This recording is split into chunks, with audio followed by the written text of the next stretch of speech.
மன்மதனின் முகவரி Plato shirts 6 முதல் 60 வரை.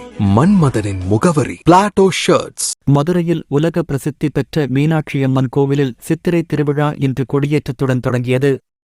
இன்று காலை 9:55 மணிக்கு மேல் 10:19 மணிக்குள் சுவாமி சன்னதியில் உள்ள கொடிமரத்தில் கொடியேற்றப்பட்டது.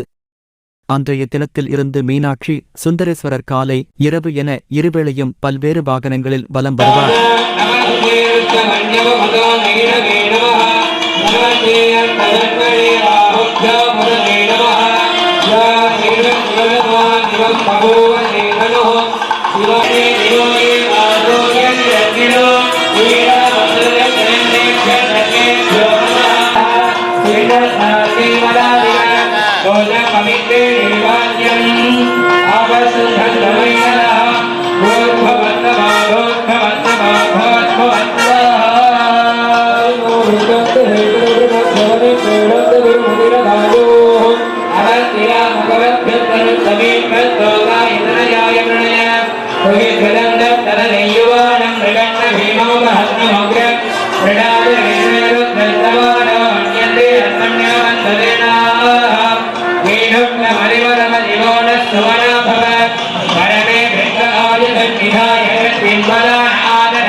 Jellicate Dhotis and Shirts from the House of Plateau.